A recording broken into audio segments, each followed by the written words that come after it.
예, 안녕하세요. 저는 서울 아산병원에 근무하는 사회복지팀 가정의학과 전문의 전성원입니다. 저희가 코로나 때문에 이렇게 직접 만나지 못하고 언택트로 강의를 시행하게 됐습니다. 앞으로 코로나 사태가 빨리 해결돼서 다시 만나서 강의할 수 있는 날이 빨리 왔으면 좋겠습니다. 지금 제가 강의하려고 하는 건 협심증의 예방, 심장병의 예방에 대해서 말씀드리려고 합니다. 오늘 알았으면 하는 건 여러분들이 가슴에 통증이 있을 때 어떤 검사를 해야 하는지 그런 걸 알아주시면 좋겠고요. 그다음에 두 번째로는 심근경색의 증상에 대해서 알고 계셨다가 심근경색 증상이 오시면 병원에 빨리 오시도록 노력해 주시면 좋겠습니다. 그다음에 협심증이 어떤 경우에 협심증이 많이 생기는지, 협심증이라고 하는 거는 관상동맥에 생기는 동맥경화이기 때문에 동맥경화를 예방하기 위해서 어떤 노력을 해야 되는지, 그다음에 그것을 위해서 담배 끊는 거, 운동, 적절한 식사요법이 가장 중요합니다.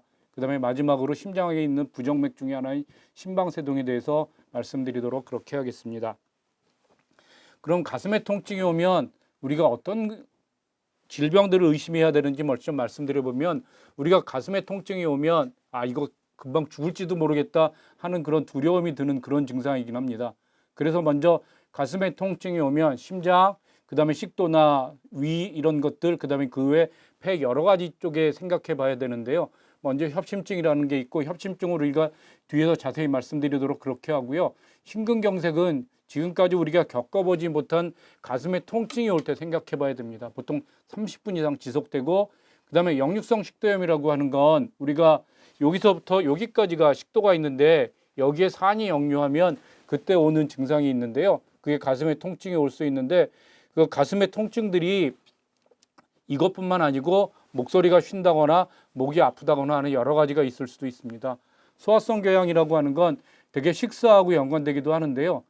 공복 시에 오는 통증은 십이지장 궤양, 식사 후에 통증 오는 것은 위궤양이라고 생각할 수 있는데, 이게 명치 끝에만 있으면 문제가 없는데 다른 쪽에 문제가 있을 때도 그 가슴의 통증으로 나타날 수 있어서 우리가 내시경을 해봐야 되는 그런 어려움이 있을 수 있습니다.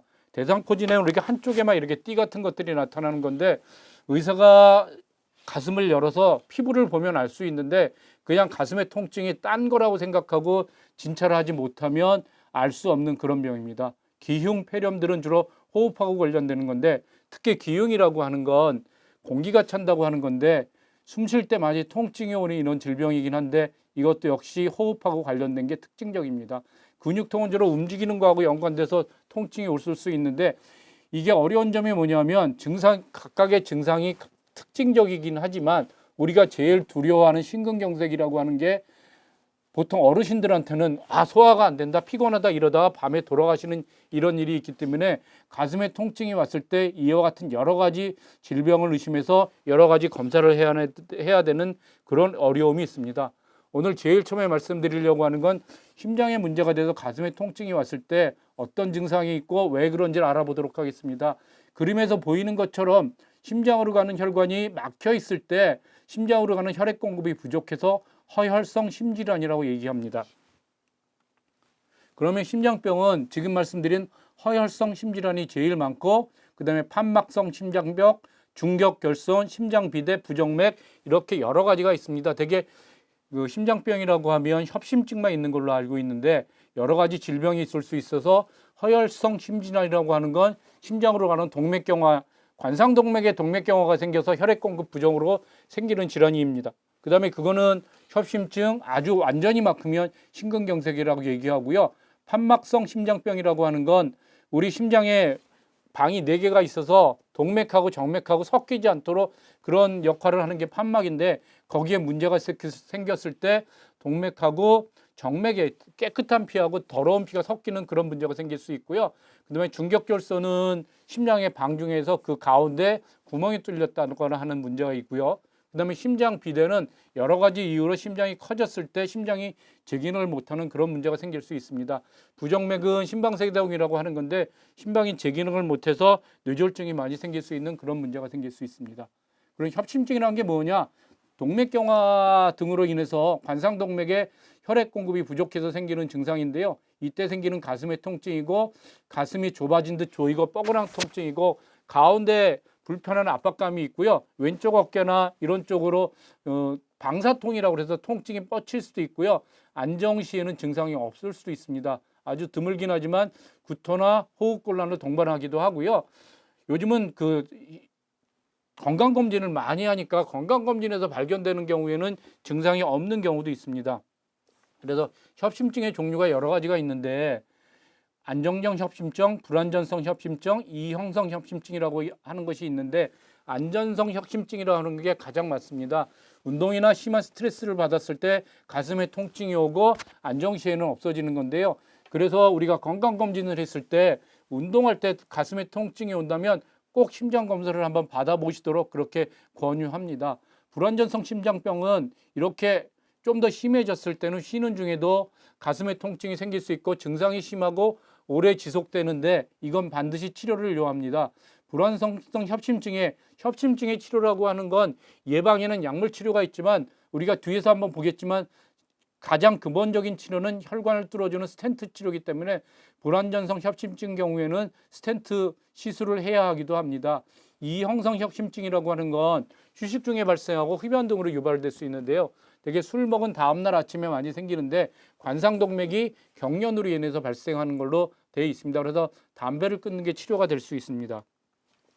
그다음에 협심증의 진단은 여러 가지를 해봐야 알 수 있는데 심전도만 하면 진단할 수 있다고 생각하시는 분들이 아주 많이 계십니다. 그래서 심전도 하나만 하면 심장 전체의 문제를 다 파악할 수 있을 거라고 생각하는데 심전도만 가지고는 이게 가장 심장의 기본적인 검사긴 하지만 협심증의 검사에서는 좀 부족한 면이 있습니다. 안정형 협심증인 경우에 안정 시에 심전도를 찍었을 때 심전도가 정상으로 나오기 때문에 안정된 상태에서 찍는 심전도가 정상이라고 해서 협심증이 아니라고 말씀드릴 수 없는 어려움이 있습니다. 그럼 제일 기본되기는 심장의 검사는 운동부하 검사하고 심장 초음파 검사인데 운동부하 검사는 옆에 있는 그림에 있는 것처럼 러닝머신에서 가슴에다가 여러 가지 리드를 붙이고 심전도하고 혈압을 재면서 뛰면서 하는 검사예요. 원리는 뭐냐면 협심증이 있을 때는 어느 정도 혈액 공급이 되기 때문에 안정 시에는 증상이 없다가 우리가 심장에 부담을 주게 되는데 심장에 부담을 주는 판단은 맥박수를 나이에 비해서 되게 올리게 됩니다. 60세 이상 되는 여러 어르신들 경우에는 되게 100회 내지 110회 이상 올리면 심장에 완전한 심장이 부담을 준다고 판단하는 거고 그렇게 심장을 부담을 줬을 때 가슴에 통증이 온다거나 아니면은 심전도에서 심장으로 가는 혈액 공급이 부족하다는 그런 사인이 왔을 때 협심증이 있다고 의심할 수 있습니다. 그래서 이 정도 검사는 해봐야 협심증이 있는지 없는지 알 수 있으니까 여러분들이 특히 운동할 때 가슴에 통증이 온다고 하면 운동 부하 검사가 기본적인 검사가 되겠습니다. 심장 초음파에서는 심장의 모양을 볼 수 있고 그다음에 심장의 한쪽 벽이 잘 움직이지 못한다거나 이런 것들을 파악해 볼 수 있고요. 그다음에 혈액 검사해야 될 것 같고 혈액 검사에서는 콜레스테롤이나 아니면 심장 효소를 봐서 그런 것들에 문제가 없는지 확인할 수 있고 흉부 방사선 사진에서는 폐에 문제가 없는지 볼 수 있습니다. 그다음에 밑에 있는 관상동맥 CT, 해경상 스캔, 관상동맥 조영술이라고 하는 건 조금 더 진행됐을 때 할 수 있는데 우리가 지금 협심증이라고 하는 게 관상동맥 동맥경화가 생겨서 혈관이 막혀서 생기는 질환이고 혈관이 좁아져서 생기는 질환이기 때문에 혈관 상태가 어떤지 파악하기 위해서 관상동맥 CT나 해경상 스캔 그다음에 하는 경우도 있고 안 하는 경우도 있지만 관상동맥이 어느 정도 막혔다고 생각했을 때 가장 정확하게 검사할 수 있는 게 관상동맥 조영술입니다. 그다음에 위내시경은 이런 것들이 정상으로 나오거나 아니면 가슴의 통증이 협심증하고 좀 양상이 다를 때 우리가 제일 많이 볼 수 있는 게 역류성 식도염 경우가 제일 많이 볼 수 있기 때문에 그런 거에 문제는 없는지 확인하기 위해서 위내시경 검사를 추가로 할 수도 있습니다. 그래서 어떤 사람들이 이 협심증 동맥경화가 많이 생기느냐 하면 담배 피는 사람, 그다음에 고지혈증 있는 사람인데 고지혈증 중에서도 LDL 콜레스테롤 혈증, HDL 콜레스테롤 혈증입니다. 이게 LDL이라고 하는 건 저밀도 콜레스테롤, HDL이라고 하는 건 고밀도 콜레스테롤인데 두 개가 어떻게 조금 다르냐면 LDL 콜레스테롤도 우리 몸속에 나쁜 콜레스테롤이고 그다음에 HDL 콜레스테롤도 우리 몸속에 좋은 콜레스테롤입니다. 그래서 LDL 콜레스테롤이 높을수록 고지혈증에서 문제가 생기는 겁니다. 그래서 우리가 고지혈증 약을 먹는다거나 치료를 할 때 LDL 콜레스테롤 정상 레벨로 유지하기 위해서 약을 먹거나 하는 거예요. 특히 심장 쪽의 문제는 고지혈증하고 밀접하게 연관되어 있습니다. 혈압하고 고지혈증 두 개를 비교해 보면 고지혈증은 그 뇌졸중보다는 심장에 좀 더 문제가 있는 것 같고요. 그다음에 고혈압은 그 뇌졸중하고 좀 더 문제가 있는 걸로 그렇게 생각돼서 동맥경화 협심증이 있을 때는 고지혈증을 철저하게 치료하는 게 중요하고, 당뇨병이 있는 사람, 고혈압이 있거나 아니면 고혈압 약을 먹는 사람들한테 많이 생기고요. 그다음에 남자에서는 55세 미만, 여자에서는 65세 이전에 그 관상동맥 질환이 있는 가정정이 있을 때 남자들한테 좀 더 많이 생기고요. 남자는 45세 이상에서, 여자는 폐경기가 지나는 55세 이상에서 협심증이 많이 생깁니다. 그다음에 비만이나 운동 부족 등으로 인해서도 협심증이 많이 생길 수 있습니다. 그럼 우리가 협심증의 예방을 위해서 뭘 해야 되느냐? 제일 먼저 강조하고 싶은 게 담배 끊는 걸 강조하고 싶습니다. 담배 생각하면 흔히들 폐암만 생각하는데 담배가 협심증하고 밀접한 연관이 있기 때문에 많은 사람들이 담배 때문에 협심증에 걸렸거나 아니면 관상동맥 질환이 있어서 심근경색 등으로 인해서 돌아가시는 경우를 많이 볼 수 있습니다. 그 다음에 술 끊는 거에 대해서 말씀드리면, 과거에는 포도주 한 잔 정도는 우리 몸속에 피를 깨끗하게 해서 우리 몸에도 좋을 거다 이렇게 생각했었는데, 이제는 완전히 금주를 권유합니다. 한 잔의 술이라도 심장이나 아니면 우리 몸속에 좋은 영향을 미치는 건 없다고 현재는 많은 의사들이 그려내기 때문에 술도 완전히 끊는 것을 권유합니다. 그다음에 음식은 싱겁게 골고루 먹고 채소와 생선을 충분히 섭취하라고 권유하는 겁니다. 특히 싱겁게 먹는 거는 혈압을 좀 떠들어뜨리기 위해서 그렇고요. 그다음에 적절한 운동이 중요하고 적정 체중과 허리둘레를 유지해야 되는데, 어르신들께서는 체중을 줄이지 않고 지금 있는 체중을 그대로 유지한다고 생각해 주시면 좋겠어요. 그다음에 고혈압, 당뇨병, 고지혈증, 만약에 약물 치료를 해야 된다고 하면 꼭 약물 치료를 잘 하시도록 하시고요. 정기적으로 혈압, 혈당, 콜레스테롤을 측정해서 내가 지금 약을 먹고 있거나 운동하거나 식사 조절을 하기는 하지만 이게 과연 잘 조절되고 있는지 꼭 확인해 주시면 좋겠습니다. 그다음에 심근경색 증상을 알고 있다가 증상이 생기면 빨리 응급실로 내원해 주시면 좋겠습니다. 그래서 약물 치료는 우리가 보통 아스피린 같은 피를 맑게 하는 약, 그다음에 속효성 혈관 확장제라고 하는 건 가슴에 통증이 있을 때 혀 밑에 넣거나 이렇게 뿌리는 것들인데, 그게 가슴에 통증이 있을 때 효과적이고요. 베타 차단제, 안시온테신 전화 효소 억제제, 칼슘 통로 억제제는 혈압약으로 쓰기도 하지만 이런 것들이 심장에 부담을 줄여줘서 협심증을 심장을 보호하는 효과가 있어서 협심증에 사용하기도 합니다. 고지혈증 치료가 굉장히 중요하고, 당뇨가 있은 분들이 당뇨를 철저하게 치료해 주셔야 합니다. 그러면 이건 약물 치료이지만 우리가 혈관이 완전히 막히거나 혈관이 대개 70%, 80% 막혔을 때는 가슴에 통증이 오거나 이게 그 심근경색 등으로 이어질 수 있어서 혈관을 뚫어줘야 되는데, 혈관을 뚫어주는 거는 어떻게 하는 게 지금 가장 일반적인가 하면, 수술보다는 그 스타그니에 있는 혈관을 타고 들어가서 그게 가이드와이드가 그 막힌 혈관을 찾고, 그다음에 막힌 혈관에서 그 풍선으로 혈관을 늘리고 난 다음에 그 혈관이 다시는 좁아지지 않도록 스텐트 시술을 하는 게 현재로서는 그 기준 치료법이 되어 있습니다. 그래서 여러분들이 그 관상동맥 질환이 협심증이 있을 때 약물 치료나 그다음에 필요하면 이런 스텐트 시술을 해야 되니까, 우리가 혈관의 상태가 지금 몇 %가 막혀 있는지, 어느 혈관이 어떻게 막혀 있는 건지 정확하게 진단하고 난 다음에 필요하면 스텐트 시술까지 하는 경우가 있을 수도 있습니다.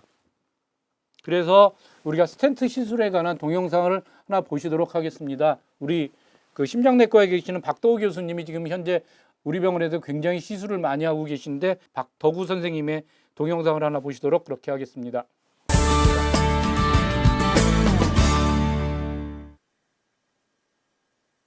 대표적인 치료법으로는 관상동맥이 좁아져 있는 부위에 스텐트라는 금속 고물망을 써서 확장을 시키는 방법이 있는데, 관상동맥 스텐트 삽입술이라고 부릅니다. 수술은 전신 마취를 해야 하지만 관상동맥 스텐트 삽입술은 마취하지 않고 환자가 의식이 있는 상태에서 혈관을 통하여 긴 관을 심장 혈관까지 넣고 그 관을 통하여 스텐트를 좁아진 부위에 이동시킨 다음에 확장을 하는 시술입니다. 일반적으로 스텐트 시술은 대략 1시간에서 2시간 정도 소요되고 환자가 문제없이 시술이 잘 될 경우 보통 시술한 다음 날이나 그 다음 날 퇴원하게 됩니다. 좁아진 혈관이 다시 좁아지는 것을 막는 약물 용출성 스텐트를 이용해 시술하고 최근에는 생체 흡수형 스텐트가 도입되어 활발히 시행되고 있습니다. 생체 흡수형 스텐트는 시술 후 6개월 이후부터 서서히 녹아 3년 정도가 지나면 완전히 사라지게 됩니다.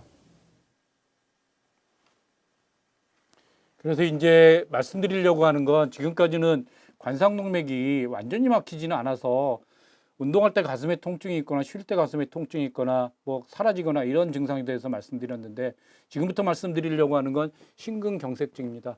흔히들 심장마비라고 하는 거고 지금 보이는 것처럼 어느 쪽 한쪽으로 가는 혈관이 완전히 막히면 그쪽이 지금 까맣게 그림에서 까맣게 보이는 저 부위가 그 밑으로 괴사가 일어나서 심장이 제 기능을 못하게 되니까 갑자기 돌아가시는 이런 일이 생길 수 있습니다. 거기에 대해서 한번 알아보도록 그렇게 하겠습니다. 급선심근경색증은 갑자기 혈관이 관상동맥의 혈관이 막혀서 생기는 증상인데 30분 이상 지속되는 흉통이 있고 명치나 가슴 중앙의 통증, 그 다음에 지금까지 겪어보지 못한 가슴의 통증이라 환자가 극도로 불안하고 안절부절 못하고 옆에서 보면 땀을 많이 흘리고 그 다음에 심장이 제기를 못해서 안색이 창백하고 이런 일이 생길 수 있고요. 그 다음에 방사통이라고 그래서 좌측 팔, 어깨, 목 등으로 통증이 올 수 있는데요. 근데 이게 어떤 사람들 경우에는 가슴의 통증이 아니라 지금까지 겪어보지 못한 왼쪽 어깨 통증 때문에 지금도 잊지 못한다고 하는 분들도 많이 계시기 때문에 가슴의 통증이라고 하는 건 전형적인 거지만 이런 것들이 있을 수 있고요. 호흡곤란이나 의식의 혼돈이 있을 수 있어요. 그래서 여러분들 같은 경우에 가슴의 통증이 지금까지 겪어보지 못한 것들이 가슴의 통증이 온다고 하면 반드시 먼저 급성 심근경색을 의심해야 되고요. 제일 밑에 있는 것처럼 구토, 위통, 식욕부진 이런 것들이 위장질환으로 오해해서 돌아가시기도 하는데 연세가 드신 어르신들은 이렇게 심장이 혈관이 막혔는데도 가슴에 통증이 오는 게 아니라 오늘 컨디션이 좀 안 좋네, 아니면 식사가 잘 안 돼, 밥맛이 없네, 뭐 소화가 잘 안 되네, 위가 많이 아파하시고 그냥 위에 문제가 있으려니 하고 지나다 밤에 주무시다가 돌아가시는 경우가 있어서 이런 증상이 지금까지 없던 게 뭐 내시경으로 진단된 거라면 모르지만 지금까지 없던 이런 증상이 위장 증상이 있다면 그것도 심근경색을 의심해 보셔야 합니다. 그럼 심근경색이 있다고 생각되고 내가 가슴에 통증이 아주 심하게 오면 여러분은 어떻게 해야 하느냐 하면 가능하면 움직이지 않고요. 흉통이 10분 이상 되면 당장 119에 전화하시면 좋겠습니다. 119에서는 지금 어느 병원으로 가야 되는지 알고 있습니다. 밑에 보는 병원에서는 24시간 동안 관상동맥 중재술팀이 대기하고 있다고 있는데 아까 보여드린 그 스텐트를 병원에 도착하자마자 30분이나 1시간 이내에 할 수 있도록 모든 사람들이 지금 준비하고 있기 때문에 무조건 병원에 빨리 가는 게 중요합니다. 그럼 제가 한번 경험한 건데 저희 선배가 한번 경험한 건데 북한산 산 위에서 가슴에 통증이 오고 진짜로 견딜 수 없을 정도로 심한 통증이 와서 119에 전화하면 어떻게 할까요? 이때는 헬리콥터가 출동해서 환자를 헬리콥터에다 실어서 남쪽에는 지금 청와대가 있으니까 못 가지만 북쪽으로 가면 명지병원이라는 곳에 데려다 줬고 거기에서 그 스텐트 시술을 해서 무사히 생명을 건졌던 그런 경험이 있습니다. 그래서 여러분들이 가슴에 통증이 있다고 하면 언제 어느 때든지 119에 전화하면 심장에 문제가 생긴 거를 의심하면 119에서 지금 심장을 뚫을 수 있는 곳에 데려다 주니까 반드시 전화해 주시고요. 두 번째, 기다리거나 의원, 약국, 한의원에 가지 않는다는 뭐냐면 거기 가면 할 일이 없어요. 물론 의원에 가서 심전도 찍고 심장에 문제가 있는 것 같으니까 큰 병원에 가보십시오 할 수 있지만 가능하면 기다리거나 특히 약국 한의원에서는 아무것도 할 일이 없으니까 반드시 병원에 빨리 와야 되고요. 증상 발현 후에 최대한 빨리 도착해야 된다고 강조해서 말씀드리는 이유는 뭐냐면 혈관이 막혔을 때 최대한 빨리 뚫어주면 심장이 100% 회복할 수 있는데 그게 시간이 지나면 지날수록 심장 완전히 뚫을 수 없는 그런 어려움이 생길 수도 있으니까 가능하면 빨리 오시도록 그렇게 해주시면 좋겠습니다. 물론 12시간 지나도 스텐트 시술을 안 하는 건 아니지만 가능하면 병원에 빨리 오시도록 그렇게 해주시면 좋겠습니다. 그러면 이 심장마비 급성 심근경색은 어떻게 진단하느냐? 심전도에서 나타납니다. 그래서 응급실에 오시면 가슴에 통증이 온다고 하면 심전도를 찍어서 보면 이게 심전도에서 알 수 있는 게 뭐냐면 어느 부위에 혈관이 막혔고 어느 부위에 어떤 일이 생겼는 것까지 되게 생각하고 진단할 수 있기 때문에 가슴에 통증이 왔을 때 심전도에서 심근경색을 진단하는 그 진단이 붙으면 그 다음부터 모든 일이 빨리 이루어질 수 있고 그 다음에 관상동맥 조영술까지 금방 시행할 수 있습니다. 그래서 심전도가 심근경색 진단에는 가장 중요한 진단 그 방법이고요. 그 외에도 혈액검사, 그다음에 특히 심장이 문제가 됐을 때는 심장에서 나오는 여러 가지 효소가 올라갈 수 있어서 그런 혈액검사를 해야 되고요. 그다음에 흉부 반사전 사진, 그다음에 심장 초음파, 심전도하고 금방 관상동맥 조영술로 갈 수도 있지만 그 진단이 정확하지 않거나 그랬을 때는 관상동맥 CT나 심장 MRI를 시행하고 관상동맥 조영술을 들어갈 수도 있습니다. 그래서 다음에 보면 합병증이 뭐냐면 제일 중요한 합병증이 부정맥 심실성 빈맥이라고 하는 심장이 제 기능을 못해서 심장이 너무 빨리 떠서 이것 때문에 돌아가시게 되는 그런 원인이 될 수 있습니다. 그다음에 심인성 쇼크나 그다음에 급성 승모판 폐쇄 부전증, 뭐 심신 중격 파열, 심부전 이런 것들이 있을 수 있는데 제일 그 중요한 게 급사가 될 수 있어서 빨리 통증이 있을 때 병원에 오시는 게 무엇보다도 중요하다고 말씀드릴 수 있겠습니다. 그다음에 그러면 지금 혈관이 막혔는데 혈관을 뚫어야 되는 거예요. 그래서 심근경색의 치료는 재관류라고 하는 건 심장에 있는 혈관을 뚫어주는 게 치료인데 혈전용해제 투입이라고 하는 거는 피를 맑게 하고 그 혈전이 생긴 걸 주사로 녹일 수 있어서 3시간 이내에 혈전용해제 투입하고 과거에는 많이 사용했던 방법이긴 합니다. 현재는 그 표준 치료법이 뭐냐면 관상동맥 중저절 스텐트 시술 아까 보였던 것들을 그 응급으로 할 수 있으니까 90분 이내 실시했을 때 강하게 효과가 있으니까 여러분들이 혈관 확장, 그다음에 혈전 제거, 스텐트 삽입을 하는 그런 단계로 시술을 하게 됩니다. 재협창의 위험성이 있지만 아까 보여드렸던 그런 뭐 혈관 생체 흡수형 스텐트 등이 개발돼서 이런 것들의 위험은 점점 줄어들고 있습니다. 그다음에 이런 것들이 되지 않았을 때는 수술을 하기도 하는데 수술을 해야 될 때는 마지막 방법이어서 혈관을 이식한다거나 이랬을 때 관상동맥 우회 이식술을 시행하기도 합니다. 약물 치료는 뭐냐 하면 베타 차단제라고 하는 건 심장으로 자체 그 산소 소모량을 감소시켜서 한부정맥 효과 있고 그다음에 안지오텐신 효과 이런 것들을 효소와 혁제제는 그 심장으로 가는 부담을 감소시켜주는 그런 효과가 있어서 혈압 그 감소 효과도 있지만 어쨌든 심장을 보호해주는 그런 효과가 있습니다. 그다음에 중요한 게 스타틴이라고 해서 고지혈증 치료제를 그 계속 그 사용하게 되는데 동맥경화가 다시 생기지 않도록 그다음에 동맥경화가 안정되고 재발 방지를 위해서 사용하게 됩니다. 그다음에 혈전 예방약제라고 하는 건 특히 스텐트를 하고 그 다음에 정도에는 그 스텐트가 많이 막히거나 문제가 생길 수 있기 때문에 피를 깨끗하게 하는 그런 약을 많이 사용하기도 합니다. 동영상을 하나 더 볼 텐데요. 우리가 겨울에 그 심장병이나 뇌졸중 이런 것들이 특히 지금 같은 겨울에 많이 생길 수 있는데 왜 생기는지 그다음에 증상이 어떤지 치료법은 어떤지 지금 말씀드렸던 것들을 다시 한번 요약해서 볼 수 있도록 그렇게 하겠습니다.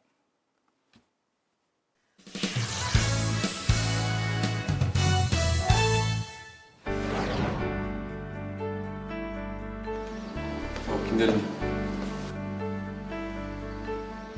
정정하시던 분이 어쩐 일로 찬바람 때문이래요. 찬바람 때문요? 네. 김대리님도 조심하세요. 요즘 젊은 사람들도 위험하다잖아요. 예, 안 그래도 병원 온 김에 예방 접종 좀 맞으려고요. 예? 예방 접종이요? 독감 때문 아니에요? 찬바람 때문이라면서요. 그게 아니고 찬바람 불기 시작하면 심장 조심하시라고요. 새벽에 조깅 나가셨다가 찬바람에 심장이 놀라서 돌아가신 거잖아요. 아, 근데 심장은 몸 안에 있는데 어떻게 찬바람에 놀라요? 네? 찬바람이 불기 시작하는 겨울이면 유난히 급증하는 환자가 있습니다. 바로 고혈압이나 뇌출혈, 뇌경색, 심근경색과 같은 심혈관계 질환 환자인데요. 실제로 여름 등 다른 계절에 비해 고혈압 환자는 30%, 뇌출혈, 뇌경색, 심근경색 등 고혈압 합병증으로 인한 사망은 20%가량 높다는 통계도 있습니다. 그런데 왜 겨울철이면 심혈관계 질환 환자가 많아지는 걸까요? 겨울과 심혈관 질환과는 어떤 관계가 있는지 오늘 건강플러스에서 알아보겠습니다. 심혈관 질환이란 심장과 주요 동맥에 발생하는 질환을 말합니다. 주로 고혈압, 뇌출혈, 뇌경색, 심근경색 같은 것들인데요. 겨울이 되면 유독 이런 환자가 느는 이유는 우리 몸이 차가운 날씨에 노출되면서 혈관이 수축하기 때문입니다. 혈관이 수축하면 혈관 안을 흐르고 있는 혈액의 압력, 즉 혈압이 갑자기 올라가게 되고 이로 인해 심장 박동이 빨라지는 등 심혈관계의 부담이 커집니다. 이 부담은 심혈관계 질환 발병으로 이어질 수 있습니다. 때문에 겨울철에 심혈관계 질환의 환자가 유독 많아지는 것입니다. 네, 보통 우리가 날씨가 차가워지면 몸을 움츠리게 되죠. 그래서 마찬가지로 심장이랑 혈관도 날씨가 추워지면 이렇게 웅크리게 되는데요. 웅크리게 되면 아무래도 기존에 위험 인자가 있던 사람들이 병에 이렇게 노출이 될 수가 있는데 최근에는 젊은 사람들 중에 운동을 하지 않고 왜 배가 많이 나오는 비만 환자들 같이 이런 환자분들은 전체적으로 우리가 심혈관 질환의 위험 환자들이라고 하는데요. 어떤 위험 인자든지 간에 조금의 병력이라도 위험 요소가 있다고 느끼시는 분들은 이 날씨가 차가워지는 경우에는 반드시 조심을 하셔야 됩니다. 이런 분들의 그 질환이 발생하는 위험이 겨울이 되면 여름보다 한 2~3배 이상 증가한다고 보고가 되고 있습니다. 겨울철에는 새벽에 조깅을 하러 나가거나 기온이 급격히 떨어진 밤에 외부 활동을 하는 경우 갑작스런 찬바람에 응급 상황이 발생하기도 하는데요. 이럴 땐 어떻게 해야 할까요?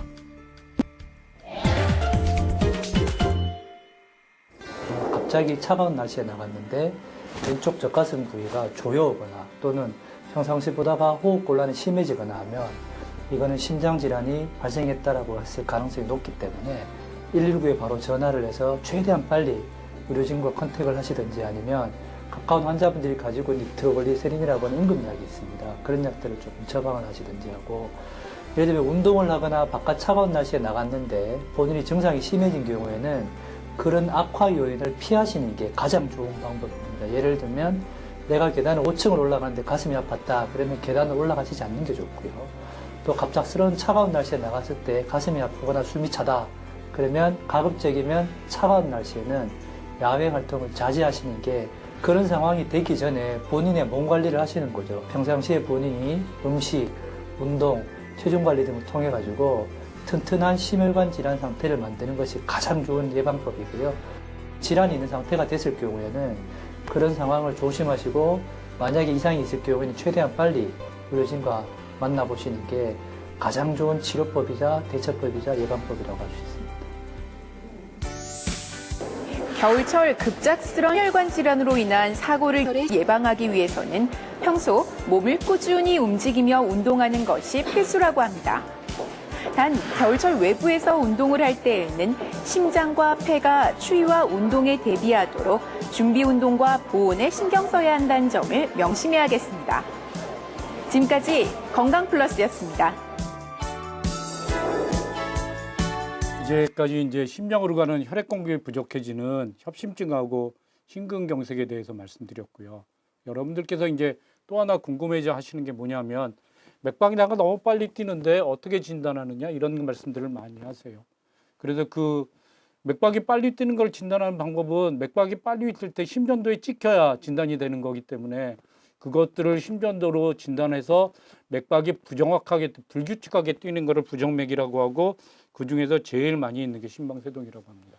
심방세동이라고 하는 건 뭐냐면 현재는 80세 이상에서 10%의 유병률을 가지고 있기 때문에 많이 두려워하는 건데 심방세동이라고 하는 거는 심장이 제 기능을 못해서 심장에서 혈액에서 그 정체하는 것 때문에 피딱지가 생기고 그 피딱지가 머리로 올라가서 심장으로 가는 그 뇌종혈증이 생긴다거나 아니면 심장이 제 기능을 못하기 때문에 심부전 같은 게 많이 생길 수 있어요. 과거에는 판막 때문에 심방세동이 많이 생겼는데 이제는 우리가 평균 수명이 늘어나면서 그 판막에 문제가 없으면서 고혈압이나 이런 것만 가지고 있는데도 연세가 드시면서 심방세동이 생기는 경우가 많이 있어요. 그래서 심방세동이라고 하는 건 그 심전도로 진단할 수 있으니까 심전도를 해보는 게 중요할 거고요. 그 다음에 중요한 게 뭐냐면 뇌졸중은 5배 많고 심부전은 3배나 많고 뇌졸중이 발생하면 증상이 심각하니까 그러면 피딱지가 생기는 거를 막아야 되잖아요. 그래서 피딱지가 생기를 막아야 되는 것들을 위해서 피를 깨끗하게 하는 아스피린이나 여러 가지 피를 맑게 하는 항연절 치료가 필요함이 있으니까 이런 경우에 꼭 치료했으면 좋겠고요. 그래서 심부전, 고혈압, 당뇨, 뇌경색, 혈관 질환 등이 있을 때 꼭 그 아스피린 같은 걸 드시게 되는 경향이 있고요. 그 아스피린을 먹게 되면 문제가 없느냐? 문제가 없지는 않아요. 출혈성 경향이 생기기 때문에 위궤양이 있거나 이런 건 문제가 되실 수도 있고요. 그렇지만은 피를 맑게 하는 작용이 있기 때문에 그럼에도 불구하고 꼭 필요한 심방세동 같은 것들이 있을 때는 꼭 드시도록 그렇게 하시면 좋겠습니다. 그래서 아까 말씀드린 그 부정맥을 어떻게 진단하는지 다시 한번 설명해 드리면 심전도에서 찍혀야만 부정맥이지 본인이 심장이 빨리 뛴다, 뭐 불규칙하게 뛴다, 느낀다고 해서 의사 입장에서는 치료를 할 수가 없거든요. 그래서 어떻게 해야 되냐면 지금 보시는 것처럼 심전도를 달고 24시간 동안 생활하고 내가 뭐 계단 올라갔다 이런 것들을 이렇게 체크해서 주시면 의사들은 그걸 컴퓨터에서 보고 부정맥이 있는지 없는지 어떤 부정맥인지 그래서 부정맥의 종류에 따라서 치료하는 방법이 각각 달라지니까 심방세동이라고 하는 것도 지금 제가 그 아스피린 같은 치료를 강조했지만 맥을 정상으로 돌리도록 하는 치료를 하는 경우도 있기 때문에 심전도의 그 부정맥의 진단이 조금 어려운 면이 있다는 것들은 이해해 주시면 좋겠습니다. 경청해 주셔서 감사하고요. 제가 지금 말씀드렸던 것을 몇 가지만 요약해서 말씀드리면 그 협심증하고 심근경색이라고 하는 것은 관상동맥으로 가는 동맥경화이기 때문에 동맥경화를 예방하기 위해서는 어떤 사람들한테 잘 생기냐면 담배 피고 그다음에 술 많이 먹고 운동하지 않으면서 고혈압, 당뇨, 고지혈증 있는 사람들한테 많이 생기니까 우리가 제일 중요하게 해야 될 건 담배 끊는 거, 술 끊는 거, 그다음에 운동 열심히 하는 거. 만약에 약물 치료가 필요하다면 고혈압약, 당뇨약, 그다음에 고지혈증약 철저하게 드시는 게 굉장히 중요하고요. 그다음에 의사들한테 아스피린 같은 그 피를 맑게 하는 약을 먹는 거를 복용을 권고 받으셨으면 끊지 않고 중단하지 않고 꽤 잘 드시도록 그렇게 노력해 주시면 좋겠습니다. 오늘 강의는 여기에서 마치겠습니다. 경청해 주셔서 감사합니다.